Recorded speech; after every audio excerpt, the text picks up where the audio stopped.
Leone was a girl whose voice could charm the dawn and lull even the weariest traveler into peace. Her songs were woven with the gentle cadence of the river, the soft rustle of leaves and the warm embrace of sunlight.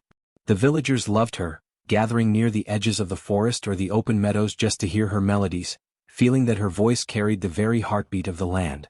Leone was gentle, kind-hearted, and generous, always offering comfort to the sick, guidance to children, and cheer to those who had lost hope. Yet, while her talents brought joy to all, they also brought envy, especially to those closest to her. Her stepmother, a woman consumed by jealousy, watched Leone's beauty and her gifts with bitter eyes. The woman's own daughter, timid and envious, whispered complaints about Leone's popularity. Together, they plotted in shadowed corners, seeking ways to suppress the girl whose voice had captivated not only the villagers but the hearts of the palace attendants.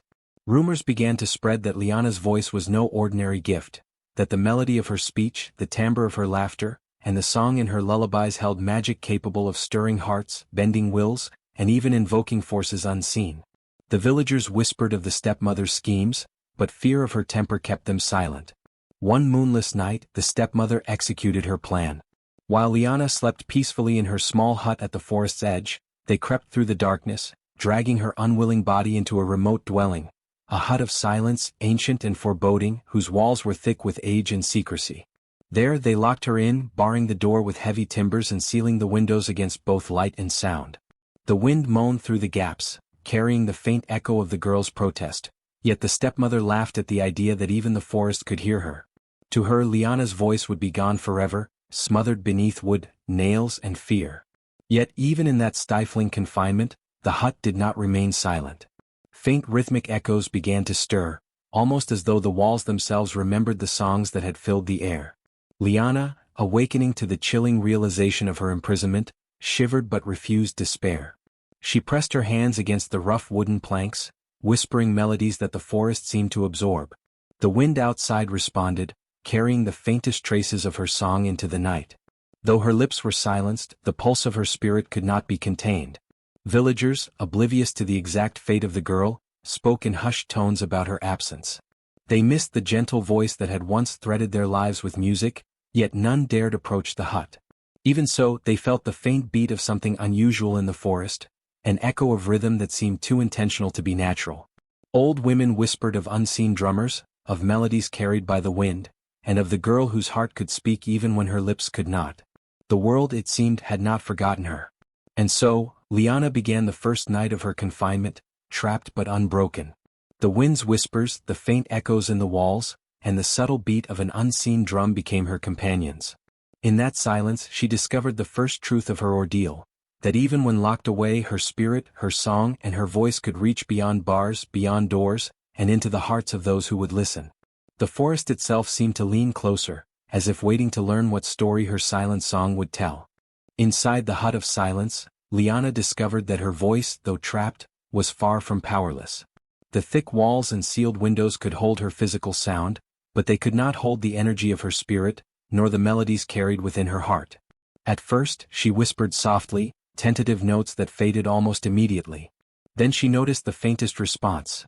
The wind outside seemed to stir in rhythm with her breathing, and distant rustlings in the trees mirrored the cadence of her thoughts. It was as if the forest itself were listening, translating her song into a language that only nature could understand. The night stretched long and cold, yet Leone learned to listen.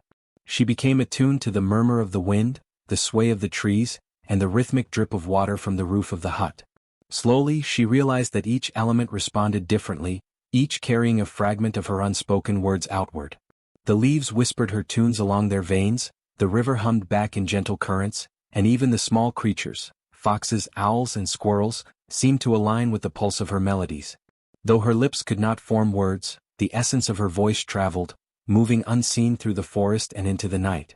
One evening, as the moonlight filtered through the narrow cracks of the hut, Leone closed her eyes and focused on the memory of her songs, the laughter of children, the soft lullabies to her mother, the village celebrations where her music had lifted spirits. With each recollection, the unseen drums began to respond, as if echoing her emotions in a language older than human understanding. The rhythm grew stronger, a heartbeat synchronized with hers, carrying her longing, her sorrow, and her hope beyond the hut.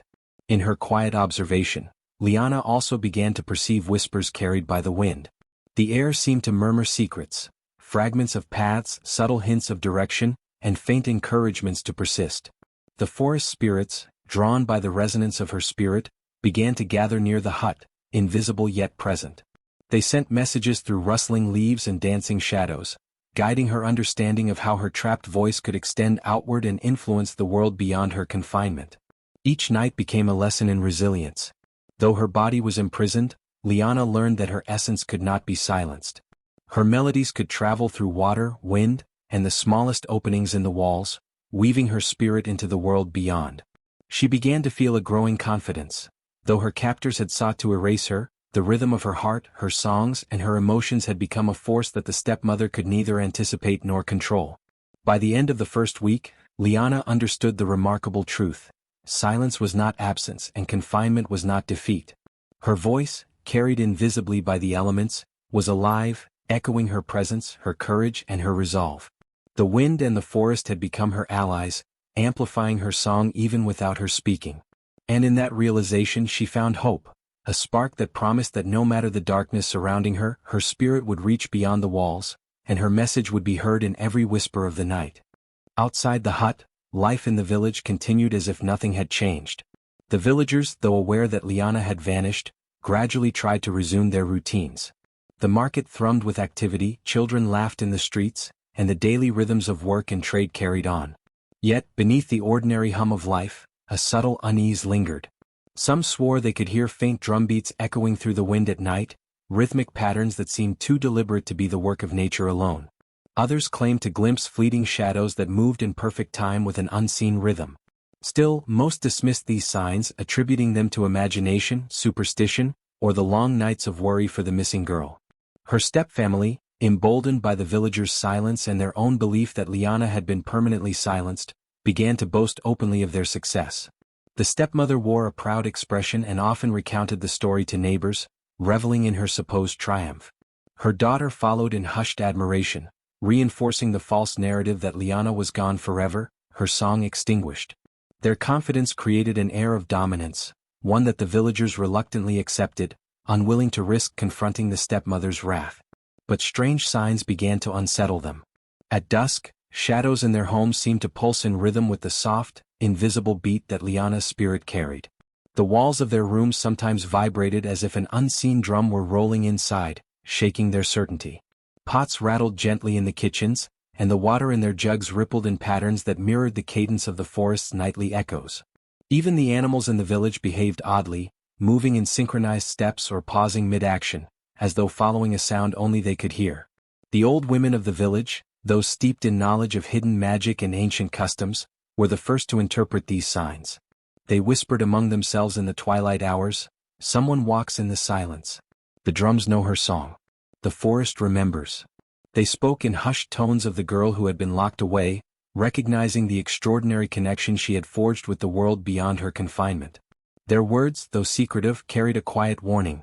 Though she could not speak, her influence would ripple outward, reaching those who could hear, see, and feel. Even among those who doubted, a sense of tension began to grow.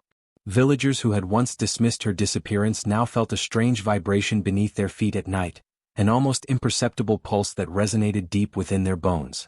They could not see her, they could not hear her clearly, yet the rhythm was unmistakable. Something unseen was moving through the village, a force guided by the girl who had been silenced. It was as if the very heartbeat of Leone had extended outward, carrying her presence and her spirit into every corner, unseen but undeniably alive. And so, the village continued its daily routines, unaware that their lives were now subtly intertwined with a power beyond understanding. Leone's silence did not erase her, it amplified her. Every rustle of the leaves, every shifting shadow, every rhythmic pulse that went unnoticed by most was a reminder that she had not been defeated. Her song, though unheard in the usual sense, had begun to permeate the village, setting the stage for a reckoning that no one could escape and a presence that no one could ignore. Leone spent her days in the hut of silence, confined by the heavy timbers and thick walls that her stepfamily had imposed. At first she despaired, pressing her palms against the rough wood, willing it to crumble, willing her voice to carry beyond the barrier. But slowly she began to notice patterns within the confines of her prison. Every creak in the floor, every whisper of wind through a crack, and every subtle shift in the shadows became a language she could interpret.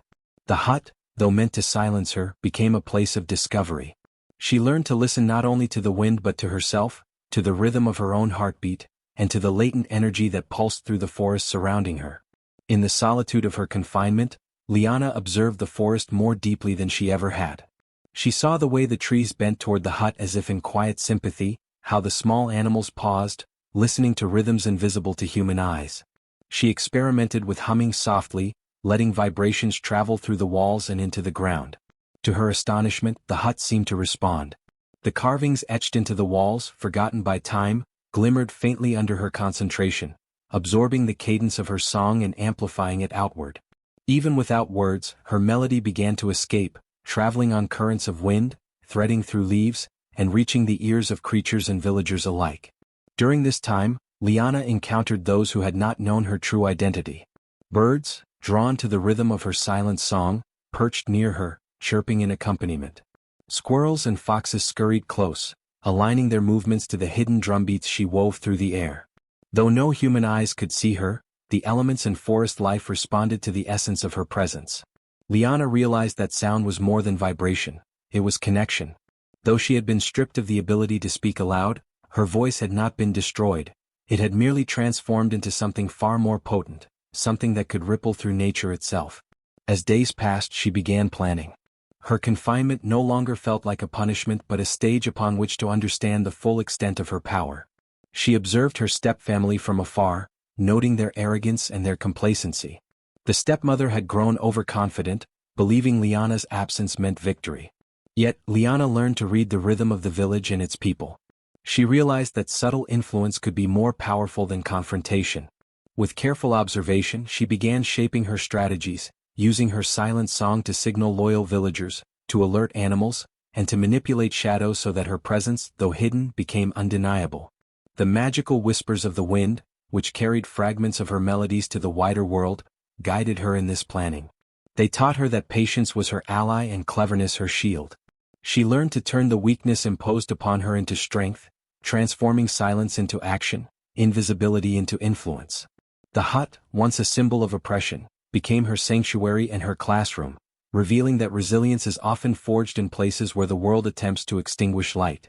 By the end of her first week, Leone had not only discovered the secrets of the hut but also the potency of her own inner rhythm. The forest had become her confidant, the carvings her instruments, and the wind her messenger. Though she remained hidden, she felt a growing confidence and a spark of purpose. The silence, intended to break her, had only strengthened her. She knew that her song, carried invisibly by the elements, could reach beyond the walls and that one day, it would reach far enough to reclaim what had been stolen from her. The drums, unseen yet powerful, had become her allies, and the night, once a prison, had become a realm of preparation, strategy, and unwavering hope. Outside the hut, the stepmother and her daughter grew increasingly restless. The initial thrill of silencing Leone had given way to unease, subtle at first, then undeniable. Though the villagers were too fearful to intervene, the stepfamily could feel a presence, a rhythm in the air that pulsed beneath their feet and rattled their hearts. At first, they tried to dismiss it as imagination, the result of guilt or stress. But as days passed, small but undeniable signs emerged.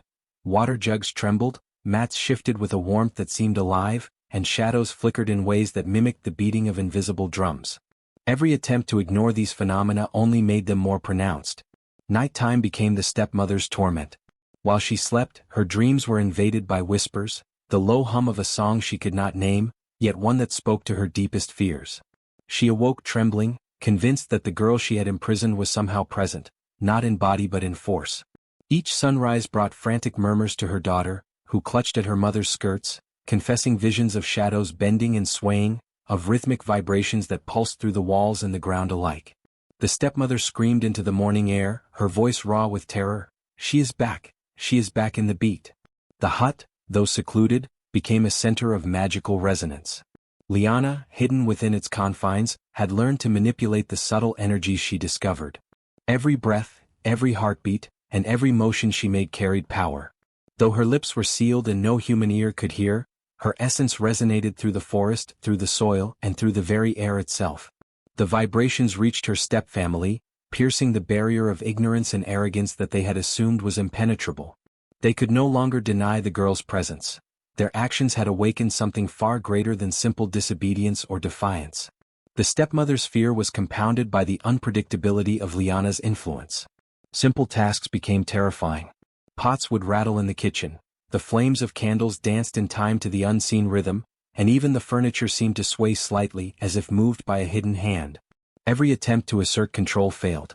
Her daughter, once confident and arrogant, now cowered, whispering of drumbeats that came without hands, rhythms that carried intent and will.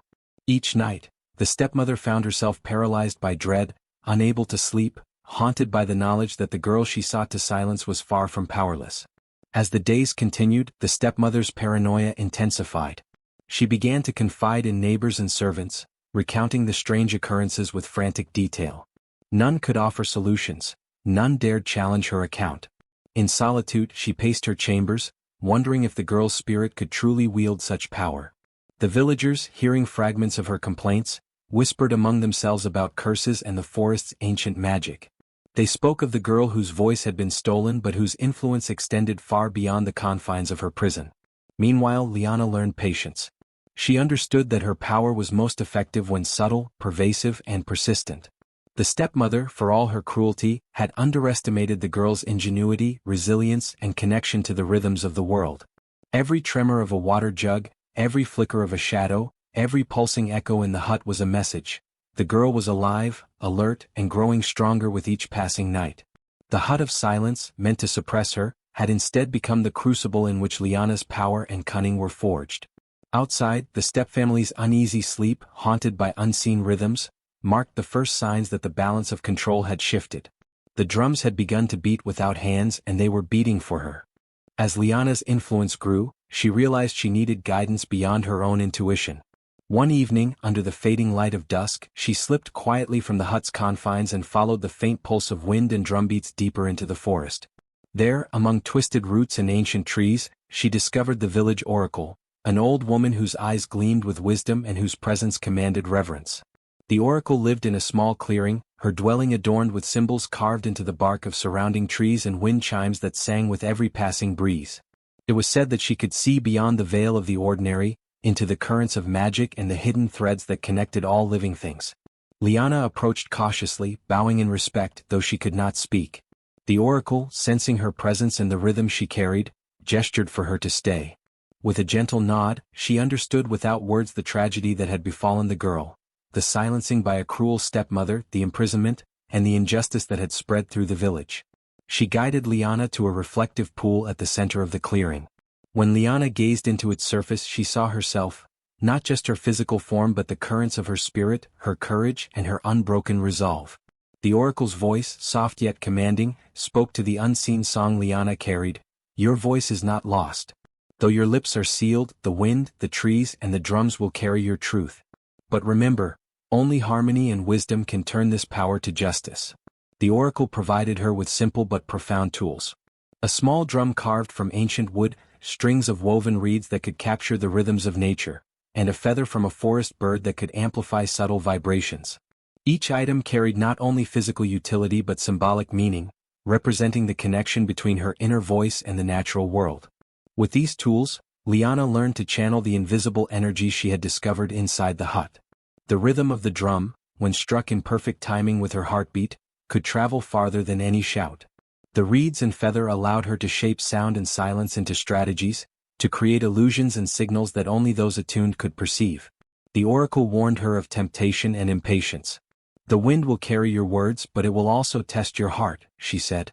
The drumbeats will echo far, and all who hear may act according to their nature. Choose wisely whom you trust, and remember that power without patience becomes a weapon for the cruel rather than the just. Leone listened, absorbing the wisdom and understanding that courage alone would not suffice. To overcome her stepmother's tyranny, she would need cleverness, timing, and the ability to bend not only sound but perception itself. Through these lessons, Leone began to understand that her true power lay not in the melody she could no longer speak but in the resonance of her spirit. Every vibration, every echo, every subtle pulse she could send through the air, the ground, and the forest could be a message, a warning, or a call to allies. She realized that patience, cleverness, and understanding the natural rhythms of the world were as potent as any song. The forest, the wind, and the drums were her allies now, waiting to respond to her command with precision and subtlety. By the time she returned to her hut, Leone was no longer merely a captive girl. She had become a strategist, a conductor of invisible forces. The lessons of the oracle echoed in her mind, guiding her every breath and movement. She understood that escape and justice would not come through brute force but through the mastery of rhythm, silence, and harmony. The wind, carrying her words invisibly, had become her instrument, the forest her stage, and patience her greatest weapon. Leone's journey was only beginning, and the world, though unaware, was already listening. With the oracle's lessons etched into her mind, Leone knew the time had come to return to the palace, though not yet as herself. She disguised her appearance, wrapping herself in the colors of dusk and masking the traces of her identity beneath simple, tattered garments. Each step she took was calculated, each movement measured, so that the wind could carry her presence without revealing her form. She slipped through the village under the cover of night, the pulse of her silent drumbeats hidden in the rustling leaves, yet guiding her like an unseen lantern. The palace loomed ahead, a grand structure of stone and timber, its towers silhouetted against the moonlight. From a distance, Leone observed the stepmother, now seated in apparent triumph upon the throne, and her daughter, who mirrored her mother's arrogance and cruelty. The halls were alive with activity, guards patrolling, servants bustling, and the court whispering praises for the queen's beauty and wisdom. Yet, Leone noticed the cracks in the facade, small gestures of discomfort, anxious glances, and nervous whispers. The court's loyalty was fragile, contingent on fear and illusion rather than true respect. Her first approach to confrontation was cautious. She moved silently through the hallways, following the hidden rhythms that she had learned to manipulate. The palace itself seemed to respond to her presence. Floorboards creaked where she intended, tapestries swayed as if breathing, and the faintest echo of a drumbeat pulsed through the walls. In the mirror chamber, where the magical reflective surfaces gleamed with ancient energy, she glimpsed her stepmother staring intently at her own reflection, unaware of the subtle currents of influence swirling around her. The mirrors shimmered faintly, catching the invisible rhythm of Leone's spirit, signaling that the time of observation was nearing the moment of action. Leone approached cautiously, testing her stepmother's reactions. She moved closer to the chamber, allowing her essence to resonate through the mirrors, sending shivers of unease along the queen's spine. The stepmother's eyes darted, her breath quickened, and a bead of sweat slid down her temple. Though she could not yet see Leone clearly, the stepmother felt the girl's presence as a force pressing against the air, against the floor, against her very awareness. It was a confrontation of wills rather than bodies, a silent battle in which the rhythms of heart and spirit took precedence over words or weapons. At that moment, the stepmother made a move, reaching toward the mirror as if to strike out at the unseen threat. Leone, anticipating the action, retreated into the shadows with the grace of a flowing river, leaving only the echo of her rhythm behind. The mirrors quivered, capturing the pulse of her spirit and revealing glimpses of her essence to the faintly aware courtiers. Though she had not yet acted openly, the palace began to sense a presence that could not be ignored. The balance had shifted, and the stepmother's confidence, once unshakable, now wavered like a candle in the wind. Leone withdrew, returning to the forest to study, to plan, and to gather strength. The first confrontation had revealed crucial truths. Brute force would not reclaim her stolen voice, nor would anger alone serve justice. Instead, subtlety, strategy, and the mastery of invisible currents were the keys. The mirrors had begun to recognize her, glowing faintly with promise, hinting that when the time came, they would reveal not just her presence but her rightful place. She understood now that patience, preparation, and the careful weaving of influence were far more potent than the stepmother's arrogance. The first step had been taken, the stage set, and the silent battle between power and virtue had truly begun. After her first encounter in the palace, Leone knew she could not act alone. She needed allies who understood not just her plight but the nature of the stepmother's cruelty and the fragile loyalties of the court. Returning quietly to the village during moonless nights, she sought out those who had hearts untainted by fear or ambition. Palace servants, long ignored and oppressed, responded first, recognizing the subtle rhythm she carried as a signal of hope. Guards who had witnessed the injustice yet felt powerless began to listen to her whispers through the wind, sensing the pulse of courage guiding her. Even a few nobles, disillusioned with the stepmother's tyranny, leaned closer to the girl whose voice traveled in unseen currents. In small, deliberate steps, Leone began to weave her network. She spoke sparingly, allowing gestures, looks, and the rhythm she carried to communicate more than words ever could. Each ally understood that the girl's influence was not limited to speech. It moved in the spaces between words, in the silent resonance that flowed through wind, water, and shadow. They learned to recognize the pulse, to respond to it, and to carry her messages in subtle ways. Couriers would find paths cleared by her hidden energy, guards would act with instinct guided by her rhythms, and servants would prepare for moments when courage, patience, and cleverness would align for action. The contrast between Leone and her stepmother became increasingly clear to those around her. While the stepmother ruled with fear, harsh commands, and displays of stolen beauty, Leone's influence grew quietly yet undeniably. Kindness became her armor, humility her shield, and cleverness her weapon. Her allies noticed that those touched by her presence began to act with integrity rather than fear, and trust formed among those who had once felt helpless. They saw how her silent songs shaped decisions, nudged hearts toward truth, and inspired confidence that the stepmother's tyranny could be undone. Meanwhile, the mirrors in the palace, sensitive to the balance of virtue and corruption, began to respond. Though the stepmother had attempted to dominate their power, the subtle glow in their surfaces hinted at a truth that could not be forced or stolen. The mirrors pulsed faintly with Leone's rhythm, reflecting not her appearance but the essence of her spirit. It was as though they recognized her as the rightful bearer of influence, one whose courage and integrity resonated far deeper than mere beauty or title. Every flicker in the glass became a reminder to her allies that the stepmother's power was unstable, rooted in fear rather than strength.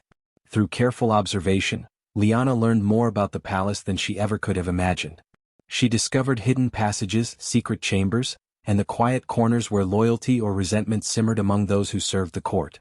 She noted which servants were sympathetic, which guards could be trusted, and which nobles hungered for the opportunity to act on their convictions. Every detail became part of her strategy, every hidden rhythm a signal to guide her actions when the right moment came. Confidence grew within her. The quiet girl who had been silenced now commanded invisible networks, orchestrating movement, thought, and courage without a single word.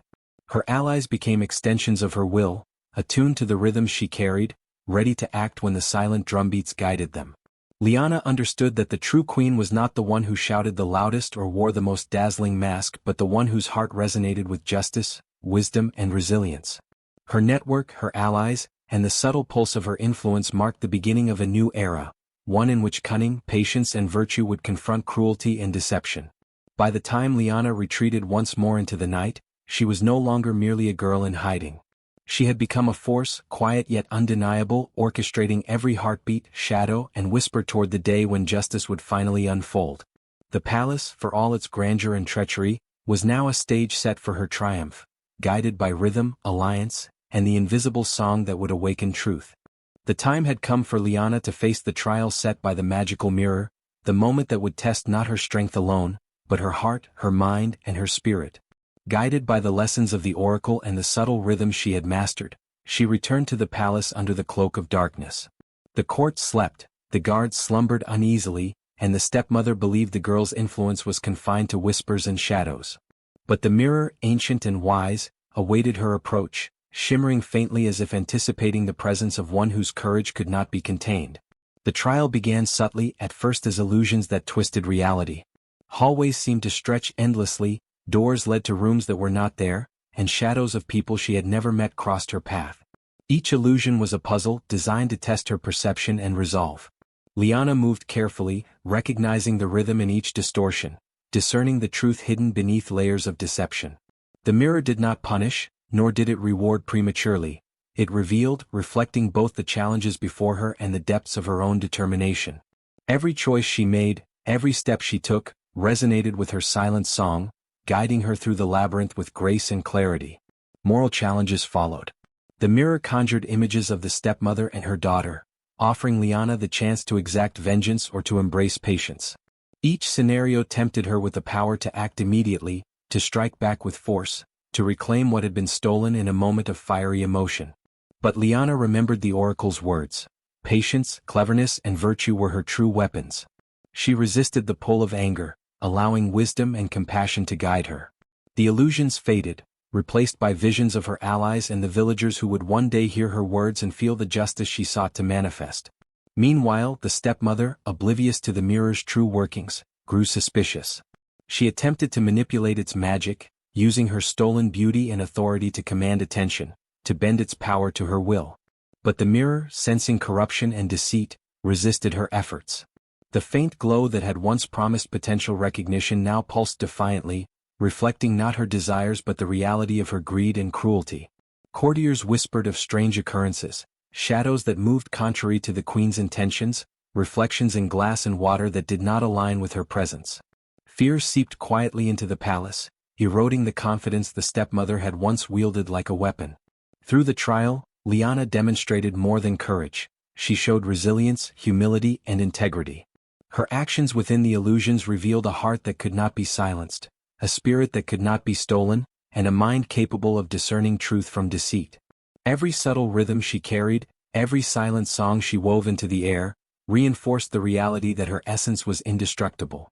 The palace, the court, and even the stepmother could sense this presence, even if they could not yet see it. By the trial's conclusion it was clear, the mirror's choice would not favor vanity, cruelty, or fear. It responded to the qualities that defined true leadership, recognizing Leone's unwavering morality, her cleverness, and the quiet power she had cultivated. The stepmother's attempts at deception fell apart in comparison to the harmony of Leone's spirit, leaving the court unsettled and the palace poised on the brink of revelation. Though the girl's face remained hidden for now, her rightful essence had been seen, and the invisible network she had built, the animals, the servants, the loyal guards, were ready to act when the moment of reckoning arrived. The trial had proven one undeniable truth. No mask, no theft, no cruelty could override the strength of a spirit forged in patience, humility, and unwavering integrity. Leone emerged not just unbroken but strengthened, her silent song now amplified by the power of the mirror, ready to guide the next steps toward reclaiming her face and asserting her rightful place. At last, the day arrived when Leone would stand before the magical mirror, the arbiter of truth, the judge of hearts, and the revealer of hidden essence. The palace had begun to stir with whispers of tension. Courtiers moved quietly through the halls, sensing a presence they could not see but feeling its weight in the air. Guards clutched their spears tighter, and servants cast furtive glances toward the mirror chamber, unsure of what might unfold. The stepmother, seated upon the throne with a mask of arrogance, attempted to project confidence, but the subtle tremor in her hand betrayed the unease that had begun to gnaw at her. She had grown accustomed to commanding appearances and obedience, but the unseen rhythms of Leone's influence were beyond her control. Leone approached in disguise, her steps silent, yet resonant with the cadence of patience, strategy, and unwavering intent. The mirrors within the chamber pulsed faintly at first, their surfaces shimmering like liquid silver, reflecting not her form but the essence of her presence. As she drew closer, the glow intensified, illuminating the chamber in soft, warm light. The court had gathered, summoned by rumors of an impending revelation, though none knew what it would be. The air was thick with anticipation, tension, and an unspoken recognition that something extraordinary was about to occur. Stepping into the center of the chamber, Leone allowed herself a moment to connect with the mirror. Her heart, steady and resolute, beat in rhythm with the hidden drums of her silent song. The wind, guided by her subtle command, stirred the tapestries, fluttered the banners, and whispered through the stone columns. Every pulse of her spirit resonated outward, intertwining with the magic of the mirror. For the first time she felt not just her own strength but the collective potential of all who had aligned themselves with justice, patience, and virtue. The mirror responded. Its surface shifted from silver to translucent, revealing the truth in layers. First, it showed Leone herself, not merely her physical form which had been stolen and replaced, but the radiant spirit that had endured, learned, and grown stronger in silence. Her face, once hidden, appeared in all its rightful beauty, not as a superficial mask, but as a reflection of courage, wisdom, and resilience. Light seemed to emanate from her very being, a warmth that touched every corner of the chamber, revealing the vibrancy of her inner truth. Then, the mirror turned its gaze to the stepmother. The glow shifted to harsh tones, exposing the malice, envy, and deceit that had fueled her actions. Every lie, every act of cruelty, every stolen moment of happiness from Leone and the villagers appeared in stark clarity. The court gasped as they witnessed the stark contrast between the hollow vanity of the stepmother and the luminous essence of the girl she had sought to destroy. The stepmother's mask of confidence faltered, her composure cracking as the mirror laid bare the depth of her corruption. Leone stepped closer, and the mirror responded to her presence like a living entity, affirming her rightful place. Her stolen face reformed fully, and the mask that had been used to deceive the court dissolved into nothingness, leaving the stepmother exposed and powerless. The court, previously silenced by fear and awe of beauty, now witnessed the undeniable truth. Leone's courage, kindness and integrity were qualities far greater than mere appearances could convey. The air in the chamber vibrated with the resonance of her silent song, audible not in sound but in the recognition of the heart, soul, and spirit. The stepmother attempted to speak, to assert control, but her voice faltered. Every word she uttered clashed with the mirror's truth, echoing emptily against the radiant light of justice. The court murmured in astonishment, realizing that the throne had never been hers to claim through deceit and cruelty. Leone, standing tall and composed, allowed the truth to speak through her presence alone. The mirror's light reflected on every surface, magnifying the contrast between virtue and vice, patience and arrogance, courage and malice. Finally, the mirror declared its choice. A radiant glow enveloped Leone, acknowledging her as the rightful queen, the true heir not because of superficial beauty or ambition, but because of her heart, her resilience, and her unwavering commitment to justice. The stepmother fell to her knees, defeated not by force but by the undeniable truth that virtue, patience, and integrity cannot be stolen or suppressed. The palace, previously a stage for deception, now stood as a testament to the enduring power of character and courage. The court erupted in awe and reverence, acknowledging Leone's rightful place. Servants and nobles alike understood that the essence of leadership was measured not by titles or appearances but by the capacity to act with wisdom, fairness, and empathy. Leone's silent song, amplified through her spirit and the mirror's magic, had pierced through deception, revealing the immutable strength of the just. Her stepmother, stripped of pretense and beauty, was left to confront the consequences of envy and cruelty. With her face restored and her spirit recognized, Leone took her first steps toward reclaiming the palace not with anger or vengeance, but with dignity, patience, and wisdom. The mirror had fulfilled its purpose, choosing not the loudest or most cunning, but the one whose heart and soul embodied the qualities of a true queen. From that day forward, Leone's reign would be guided by the lessons of silence, resilience, and the enduring truth that integrity and courage shine far brighter than any stolen mask or fleeting vanity. The palace had never felt so alive. The tension that had long clung to its stone walls dissolved, replaced by a reverent stillness as the truth settled over the court like sunlight after a storm. Leone, her face restored and her spirit radiant, watched as the stepmother knelt, stripped not only of stolen beauty but of the illusions that had kept her in power. For a moment, the court held its collective breath, unsure how the girl they had long underestimated would act. Yet Leone, tempered by trials and guided by wisdom, chose a path few expected. Instead of vengeance, she reached out with calm authority and compassion. She approached her stepmother, placing a warm hand on the woman's trembling shoulder. Her touch was gentle, a silent command that carried forgiveness, insight, and understanding. "Fear made you cruel," Leone said softly, her voice steady and imbued with quiet power.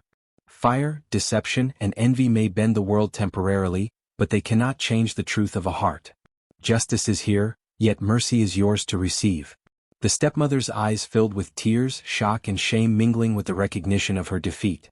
She collapsed to the floor, sobbing, begging forgiveness, realizing too late that her own choices had trapped her in the consequences of greed and cruelty. The court and villagers, who had gathered to witness the unfolding of fate, erupted into murmurs of awe and relief. They saw the demonstration of true power, one not rooted in force, deception, or fear, but in integrity, patience, and the courage to act rightly. Leone's mercy transformed the atmosphere, healing wounds that had long festered under the weight of injustice. The palace, once a place of fear and subterfuge, now reflected the radiance of truth, illuminated by the mirror's enduring magic and the girl's unwavering heart. Servants who had hidden in fear, nobles who had remained silent, and citizens who had suffered under the stepmother's cruelty all witnessed a lesson that would echo for generations. Leadership was not measured by beauty, by stolen power, or by the ability to command submission. It was measured by the strength to uphold justice while exercising compassion, the wisdom to know when to act and when to forgive, and the courage to face consequences with dignity. Leone embodied all these qualities, and her actions reshaped the perception of rulership within the palace and the village alike. As she ascended to her rightful position, the mirrors of the palace seemed to shine brighter, reflecting her face and spirit with a clarity that had never been possible under deceit. They had been witnesses, silent and steadfast, to the unfolding of truth. Their reflections no longer carried illusions but celebrated honesty, justice, and the virtues that defined a true queen. Leone's reign had begun, not through force or fear, but through the harmony of virtue and wisdom. The stepmother, though humiliated and defeated, survived to learn the lessons of her own making. She was granted the chance for redemption, though under the guidance of Leone and the court, her influence would be limited. The people rejoiced, recognizing the power of truth, courage, and mercy. Leone had not only reclaimed her identity but had restored balance to the palace, ensuring that justice and integrity would guide the land for years to come. Years passed, yet the story of Leone, the true queen, echoed through every village, every home, and every whisper of the wind. Children grew up hearing tales of the girl whose face was stolen but whose spirit could not be silenced, of the mirrors that saw the heart rather than the mask, and of the quiet courage that triumphed over cruelty. They learned that beauty was fleeting, titles could be claimed deceitfully, but the strength of character, the resilience of spirit, and the courage to act rightly were eternal. Leone's life became a lesson etched into the collective memory of the people, a beacon for those who had once been silenced or oppressed. The palace itself reflected this transformation. The mirrors, once mere observers, now stood as guardians of truth, their surfaces gleaming with the knowledge that true leadership is chosen by virtue rather than vanity. Every reflection served as a reminder that honesty, courage, and wisdom were the marks of a rightful ruler. Servants, nobles, and citizens alike began to emulate these qualities, understanding that strength was measured not by fear or appearance, but by the ability to act with integrity and compassion. The court became a place where voices of reason and virtue carried weight, and Leone's influence extended far beyond the walls of her palace. Festivals, once displays of pomp and hollow glory, now honored values that Leone exemplified. Children played enactments of her story, singing of the trials she endured and the cleverness, patience, and mercy that defined her reign. Elders recounted the mirror's wisdom and how it had chosen a queen not by stolen beauty, but by the purity of heart and depth of spirit. Even the land seemed to acknowledge her guidance. Crops flourished under her fair rule, rivers ran clearer, and the forests whispered with harmony, as if nature itself recognized the justice she upheld. Leone herself continued to guide, teach, and inspire. She nurtured future generations, instilling in them the importance of empathy, courage, and integrity. Those who once doubted the quiet or the voiceless learned to listen, to observe, and to act with justice. Her reign became a testament to the enduring power of virtue, proving that no mask, no theft, and no cruelty could ever override a true heart. Her story was more than legend. It was a living example of how the smallest, quietest voices could carry the weight of truth across kingdoms. Even decades later, the magical mirrors of the palace remained, shimmering softly with the reflections of those who entered with honesty in their hearts. Travelers and visitors often whispered in awe at the clarity of the reflections, sensing that the palace was guided by more than stone and mortar. It was a place where virtue was honored, where the quiet strength of one girl had changed the destiny of many, and where the tale of the true queen reminded all who entered that courage, patience, and kindness were the most powerful forces in the world. Leone's legacy endured, unbroken and radiant, a guiding light for generations to come, proving that the heart of a true queen is measured not by what she wears, but by the goodness she inspires and the justice she upholds.